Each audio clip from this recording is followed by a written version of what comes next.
میں ایک بند عاصی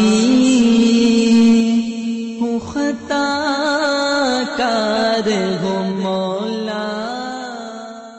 الحمد لله وحده والصلاة والسلام على من لا نبي بعد أما بعد قال الله سبحانه وتعالى كتب عليكم الصيام كما كتب على الذين من قبلكم لعلكم تتقون صدق الله العظیم۔ رمضان المبارک کے اعمال کا تذکرہ تسلسل کے ساتھ جاری ہے۔ اللہ تبارک و تعالی ہم سب کو رمضان المبارک میں ان اعمال کی توفیق عطا فرمائے۔ آج ہم 8واں عمل اس کا ذکر کریں گے۔ 8واں عمل ہے رات کا قیام یعنی تراویح۔ رمضان المبارک میں شب بیداری اور تراویح مسنون عمل ہیں۔ تراویح یہ سنت موقدہ ہے، بلا عذر اس کا چھوڑنے والا نافرمان اور گنہگار ہیں۔ حدیث میں ہے کہ اللہ تعالیٰ نے رمضان کے روزوں کو تم پر فرض کیا اور میں نے تراویح اور قرآن کے لیے رمضان کی شب بیداری کو تمہارے لیے سنت قرار دیا۔ یہ قیام بھی سنت موقدہ ہونے کی وجہ سے ضروری ہے، اور جو شخص ایمان اور ثواب کے اعتقاد کے ساتھ رمضان کا روزہ رکھے اور رمضان کی شب بیداری کرے، وہ اپنے گناہوں سے اس دن کی طرح پاک اور صاف ہو جائے گا جس دن اس کی ماں نے اس کو جنا تھا۔ اللہ تعالیٰ نے اس کے روزے کو فرض فرمایا اور اس کے رات کے قیام یعنی تراویح کو ثواب کی چیز بتایا ہے۔ یہ حدیث میں آیا ہے۔ تو اس سے معلوم ہوا کہ تراویح کا ارشاد بھی اللہ تعالیٰ کی طرف سے ہے، اور پھر یہ جو نسائی شریف کی روایت ہے، جس روایت میں نبی پاک صلی اللہ علیہ وسلم نے اس کو اپنی طرف منسوب فرمایا ہے کہ میں نے سنت قرار دیا ہے، تو اس سے مراد تاکید ہے کہ حضور صلی اللہ علیہ وسلم اس کی تاکید بہت فرماتے تھے۔ اسی وجہ سے سب ائمہ اس کے سنت ہونے پر متفق ہے کہ کسی شہر کے لوگ اگر تراویح چھوڑ دے تو حاکم وقت ان سے جہاد کرے۔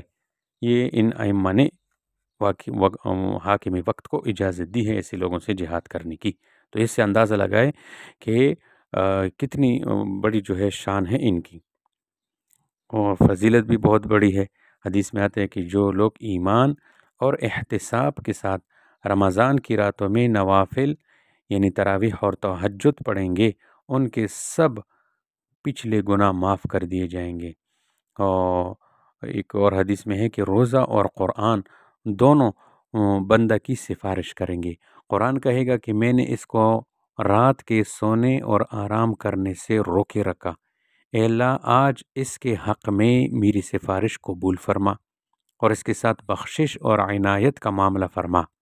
چنانچہ روزہ اور قرآن دونوں کی سفارش اس بندہ کی حق میں قبول فرمائی جائے گی، اور اس کے لیے جنت اور مغفرت کا فیصلہ فرما دیا جائے گا، اور خاص رحمتوں سے جو ہے یہ نوازا جائے گا بندہ۔ اور ایک اور حدیث میں ہے کہ جب رمضان کی پہلی رات ہوتی ہے تو آسمان کے دروازے کھول دیے جاتے ہیں، پھر رمضان کی آخری رات تک ان میں سے کوئی دروازہ بند نہیں ہوتا۔ جو کوئی ایماندار بندہ ان راتوں میں سے کسی رات میں نماز پڑھتا ہے، یعنی مراد وہ نماز ہے جو رمضان کی وجہ سے ہو، جیسے تراویح، تو اللہ تعالیٰ ہر سجدہ کے عوض، ہر سجدہ کے بدلے 1500 نیکیاں 1500 نیکیاں لکھتے ہیں، اور اس کے لیے جنت میں سرخ یاقوت کا ایک گھر تیار فرماتے ہیں، جس کے ساتھ ہر دروازے جس کے 1000 دروازے ہوں گے، اور ان میں سے ہر دروازے کے متعلق سونے کا ایک محل ہوگا جو سرخ یاقوت سے آراستہ ہوگا۔ تو ہمیں چاہیے کہ ہم تراویح کو بالکل نہ چھوڑیں، خیر تک، رمضان کے اخیر تک اس سنت پر عمل کریں۔ اب آتے ہیں تعداد تراویح کی طرف کی کتنی ہے، تو یاد رکھو 20 رکعت تراویح یہ سنت مؤکدہ ہے۔ وہ کیوں؟ وہ اس لیے کہ اس پر خلفائے راشدین نے مواظبت فرمائی ہے۔ حضرت عبداللہ، حدیث میں آتے ہیں حضرت عبداللہ بن عباس رضی اللہ تعالیٰ عنہما سے روایت ہے کہ بے شک رسول اللہ صلی اللہ علیہ وسلم رمضان میں 20 رکعت تراویح اور وطر پڑھا کرتے تھے۔ اعلیٰ السنن میں یہ ہے حدیث مختلف الفاظ کے ساتھ یہ حدیث وارد ہوئی ہے۔ دیکھو خلفائے راشدین میں سے دور فاروق اعظم رضی اللہ تعالیٰ عنہ، اس دور میں بھی جو ہے 20 رکعت تراویح ہوتی تھی۔ حضرت صاحب بن یزید رضی اللہ تعالیٰ عنہ فرماتے ہیں کہ ہم حضرت عمر رضی اللہ تعالیٰ عنہ کے زمانے میں 20 رکعت تراویح اور 3 وتر پڑھتے تھے، اور عہد عثمان غنی رضی اللہ تعالیٰ عنہ تو حضرت صاحب بن یزید رضی اللہ تعالیٰ عنہ فرماتے کہ عہد فاروقی میں لوگ 20 رکعت تراویح پڑھتے تھے، اور حضرت عثمان رضی اللہ تعالیٰ عنہ کے زمانے میں بھی، اور لوگ لمبے قیام کی وجہ سے لاٹھیوں پر سہارا لیتے تھے۔ اور دور مرتضوی یعنی حضرت علی رضی اللہ تعالیٰ عنہ کے دور میں بھی اس طرح ہوتا تھا۔ حضرت ابو عبد الرحمن سلمی رضی اللہ تعالیٰ عنہ فرماتے ہیں کہ حضرت علی رضی اللہ تعالیٰ عنہ نے رمضان میں قراء حضرات کو بلایا، اور ان میں سے ایک کو 20 رکعت تراویح پڑھنے کو حکم دیا، اور وطر کی جماعت خود حضرت علی رضی اللہ تعالیٰ عنہ کراتے تھے۔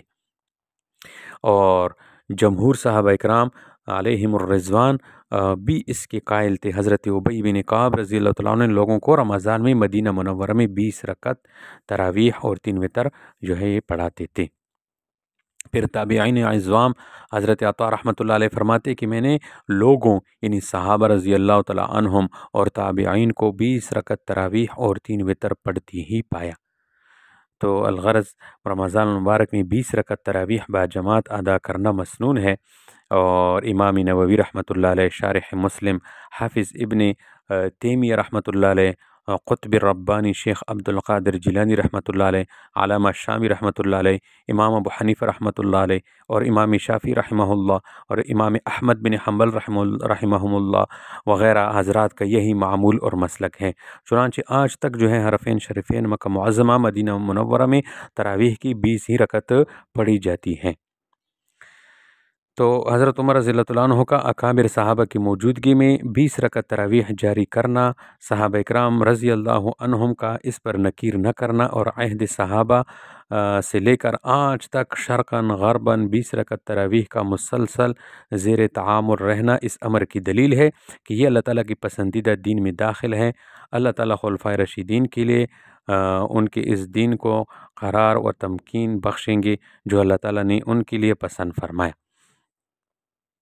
اسد بن عمر امام ابو یوسف رحمہ اللہ سے روایت کرتے ہیں کہ میں نے حضرت امام ابو حنیفہ رحمۃ اللہ علیہ سے تراویح اور حضرت عمر رضی اللہ عنہ کے فعل کے بارے میں سوال کیا، تو انہوں نے فرمایا کہ تراویح سنت موقدہ ہے، اور حضرت عمر رضی اللہ تعالیٰ عنہ نے اس کو اپنی طرف سے اختراع نہیں کیا، نہ وہ کوئی بے بدعت ایجاد کرنے والے تھے۔ انہوں نے جو حکم دیا وہ کسی اصل کی بنا پر تھا جو ان کے پاس موجود تھی، اور رسول اللہ صلی اللہ علیہ وسلم سے کسی عہد پر مبنی تھا۔ حضرت عمر رضی اللہ تعالیٰ عنہ نے یہ سنت جاری کی اور لوگوں کو ابی ابن کعب پر جمع کیا، پس انہوں نے تراویح کی جماعت کرائی۔ اس وقت صحابہ رضی اللہ تعالیٰ عنہم کثیر تعداد میں موجود تھے۔ دیکھو حضرت عثمان، حضرت علی، حضرت ابن مسعود، حضرت ابن عباس، حضرت طلحہ، زبیر، معاذ، ابی اور دیگر مہاجرین اور انصار رضی اللہ عنہم اجمعین سب موجود تھے، مگر ایک نے بھی اس کو رد نہیں کیا، بلکہ سب نے حضرت عمر رضی اللہ تعالیٰ عنہ سے موافقت کی اور اس کا جو ہے حکم دیا۔ تو اس لیے یہ جو ہے کوئی اپنے طرف سے ان لوگوں نے جو ہے نہیں نکالی ہے، بلکہ یہ جو ہے ہمارے وہ بڑے ہیں خلفائے راشدین جن کے بارے میں اللہ رسول صلی اللہ علیہ وسلم نے فرمایا کہ تم پر میری اور میرے خلفائے راشدین کی یہ جو ہے اتباع جو ہے لازم ہے۔ خلفائے راشدین میں حضرت عمر رضی اللہ عنہ بھی ہے نا، تو اس لیے تراویح کو خوب ذوق اور شوق سے پڑھیں۔ تراویح میں بعض لوگ کوتاہیاں کرتے ہیں، تو یہ بھی سن لیجئے تو اس سے اپنے آپ کو بچائے۔ بہت سے لوگ نماز تراویح کو روزے کی تابع سمجھتے ہیں، یہ غلط ہے۔ جو لوگ کسی وجہ سے روزہ نہ رکھ سکے ان کو بھی تراویح کا پڑھنا سنت ہے، اگر نہ پڑھیں گے تو ترک سنت کا گناہ ہوگا۔ اسی طرح بہت سے لوگوں کا خیال ہوتا ہے کہ جلدی سے کسی مسجد میں 8-10 دن میں کلام مجید سن لے پھر چھٹی۔ یہ خیال رکھنے کی بات ہے کہ وہ دو سنتیں الگ الگ ہیں۔ تمام کلام اللہ شریف کا تراویح میں پڑھنا یا سننا یہ مستقل سنت ہے، اور پوری رمضان شریف کی تراویح مستقل سنت ہے۔ تو اس صورت میں ایک سنت پر عمل ہوا، دوسری رہ گئی۔ البتہ جن لوگوں کو رمضان المبارک میں سفر وغیرہ یا کسی اور وجہ سے ایک جگہ تراویح پڑھنی مشکل ہو، ان کے لیے مناسب ہے کہ اول قرآن شریف چند روز میں سن لیں تاکہ قرآن شریف نامکمل نہ رہے، پھر جہاں وقت ملا اور موقع ہو وہاں تراویح پڑھ لی، کہ قرآن شریف بھی اس صورت میں نامکمل نہ ہوگا اور اپنے کام کا بھی حرج نہ ہوگا۔ اسی طرح بعض لوگ جو ہے سورۃ تراویح یعنی علم تری کیف سے پڑھتے ہیں اور پورا قرآن تراویح میں نہیں پڑھتے یا نہیں سنتے۔ یہ لوگ تراویح پڑھنے کی سنت تو ادا کرتے ہیں، لیکن تراویح میں پورا قرآن مجید پڑھنے کی سنت ان کے ذمہ باقی رہتی ہے۔ بعض لوگ جب امام صاحب قرآن کی تلاوت کر رہے ہوتے ہیں تو بیٹھے رہتے ہیں یا ادھر ادھر چکر لگاتے رہتے ہیں، باتیں کرتے ہیں۔ جب امام رکوع میں جاتے ہیں تو جلدی سی نیت باندھ کر شامل ہو جاتے ہیں۔ یہ مکروہ فعل ہے، ہم کر بھی رہے ہیں اور ثواب سے بھی محروم ہو رہے ہیں، کیا فائدہ ہوا؟ اسی طرح بعض لوگ 15-20 منٹ جلدی فارغ ہونے کے چکر میں ایسی جگہ تراویح پڑھتے ہیں جہاں بہت تیز تیز پڑھا جاتا ہے، اور اس طرح اپنی عبادات کو خراب اور برباد کر کے اجر سے محروم ہوتے ہیں۔ اسی طرح بعض حافظ حضرات کی عادت ہوتی ہے کہ ابتدائی رکعات میں قرات بہت زیادہ پڑھ دیتے ہیں، جس سے لوگ تنگ ہوتے ہیں اور تھک جاتے ہیں، پھر آخری رکعت میں بہت تھوڑا تھوڑا پڑھ لیتے ہیں۔ یہ طریقہ بھی غلط ہے۔ تراویح کی رکعات میں برابر اور اعتدال رکھنا افضل ہے۔ ایک اور کوتاہی ہے، کچھ عرصے سے یہ سلسلہ چل پڑا ہے کہ مختلف ہال، مساجد، گھروں میں عورتوں کے لیے بھی تراویح کا انتظام کیا جاتا ہے، اور یہ دلیل دی جاتی ہے کہ حضور صلی اللہ علیہ وسلم کے زمانے میں خواتین مسجد نبوی میں جا کر نماز ادا کرتی تھی، اب اس سے کیوں منع کیا جاتا ہے؟ یہ دلیل صحیح نہیں ہے۔ حضور علیہ السلام کا زمانہ خیر کا زمانہ تھا، فتنوں سے محفوظ تھا، حضور صلی اللہ علیہ وسلم بنفس نفیس موجود تھے، وحی کا نزول ہوتا تھا، نئے نئے احکام آتے تھے، نئے نئے مسلمان بھی تھے، نماز، روزے وغیرہ کے احکام سیکھنے کی ضرورت تھی، اور سب سے بڑھ کر یہ کہ حضور صلی اللہ علیہ وسلم کی اقتداء میں نماز ادا کرنے کا شرف حاصل ہوتا تھا۔ تو ان وجوہ کی بنا پر عورتوں کو فی نفسی ہی مسجد میں حاضر ہونے کی اجازت تھی، جماعت میں حاضر ہونے کی تاکید نہیں تھی، اور ان ساری وجوہ کے باوجود حضور صلی اللہ علیہ وسلم کا ارشاد اور تعلیم عورتوں کے لیے یہی تھی کہ وہ اپنے گھر میں نماز پڑھے، اور اسی کی ترغیب دیتے تھے اور فضیلت بیان کرتے تھے، حتیٰ کہ گھر کے اندر کمرے میں عورت کی نماز کو مسجد نبوی میں اپنے پیچھے نماز پڑھنے سے بھی افضل بتایا آپ علیہ السلام نے۔ پھر عورتوں کو مسجد میں آنے کی اجازت بھی مشروط تھی، ان شرائط کے ساتھ کہ عورتیں بن سنون کر، عمدہ لباس پہن کر، خوشبو لگا کر، بجتا ہوا زیور پہن کر نہ آئے۔ شرعی پردہ کی پابندی تو لازمی تھی۔ پھر اس بات کا بھی لحاظ رکھا جاتا تھا کہ نماز ختم ہونے کے بعد مردوں کے اٹھنے سے پہلے عورتیں اٹھ کر چلی جائے، اور اس کے لیے حضور صلی اللہ علیہ وسلم اور صحابہ اپنی جگہوں پر بیٹھے رہتے تھے تاکہ ایک ساتھ اٹھنے کی وجہ سے مردوں اور عورتوں کا اختلاط نہ ہو۔ آج کل ان شرائط کا خیال نہیں رکھا جاتا، پھر واپسی پر ہر مرد خواتین کی جگہ سے نکلنے والی ہر عورت کو غور سے دیکھتا ہے کہ شاید یہی میری بیوی ہو۔ صحابہ کے زمانے میں ہی جب حالات بدل گئے تو صحابہ ہی نے عورتوں کو مسجد میں آنے سے منع کر دیا۔ حضرت عمر رضی اللہ تعالیٰ عنہ منع کرتے تھے، حضرت ابن عمر اور ابن مسعود رضی اللہ عنہما تمام صحابہ کے سامنے عورتوں کو مسجد سے نکال دیتے تھے۔ حضرت عائشہ رضی اللہ تعالیٰ عنہ فرماتی تھی کہ آج اگر حضور صلی اللہ علیہ وسلم ہوتے تو وہ بھی منع فرما دیتے۔ اسی وجہ سے علماء کے نزدیک خواتین کو فرض نمازوں، تراویح کی نماز اور بقرہ عید کی نماز ادا کرنے کے لیے مسجد یا عیدگاہ کسی حال گھر وغیرہ میں حاضر ہونا مکروہ تحریمی ہے، یعنی ناجائز ہے، تو اس سے بھی جو ہے بچنا چاہیے۔ اچھا، ایک اور کوتاہی وہ یہ کہ بعض اجرت دے کر قرآن سنتے ہیں، حالانکہ اجرت دے کر قرآن سننا جائز نہیں ہے، اور دینے والے دونوں ثواب سے محروم ہوتے ہیں۔ اور ایک اور کوتاہی یہ ہے کہ تراویح کے ختم پر مساجد میں مٹھائی تقسیم کی جاتی ہے۔ اگر اکیلا، یہ مسئلہ یاد رکھو، اگر اکیلا ایک شخص اس کے مصارف برداشت کرے، خرچہ برداشت کرے، تو ریا، شہرت، نام اور نمود کا اندیشہ رہتا ہے، اور اگر چندی سی کی جائے تو اس بات کا خیال بہت کم رکھا جاتا ہے کہ سب نے رضا اور خوشی سے دیا ہے، کہیں کسی نے شرمن حضوری میں باوجود دل کے نہ چاہتی ہوئی تو نہیں دی۔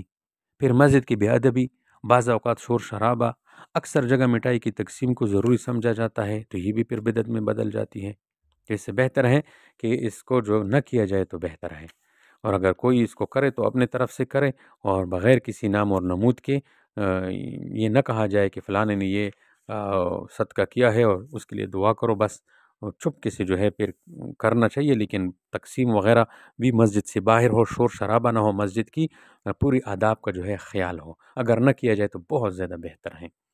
اسی طرح ایک اور کوتاہی وہ ہے شبینہ۔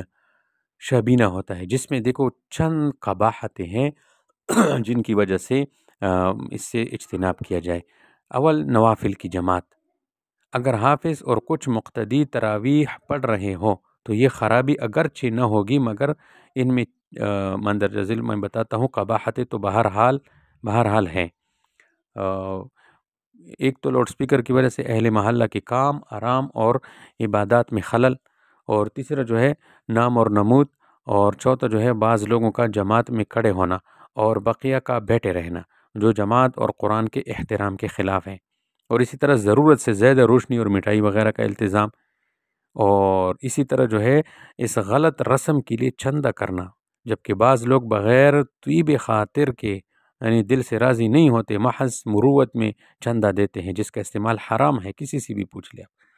تو اس قسم کی اور بھی بہت سارے خرابی ہے جن کی بنا پر مروجہ جو شبینے کرتے ہیں یہ جائز نہیں ہے، اس سے اپنے آپ کو بچانا چاہیے۔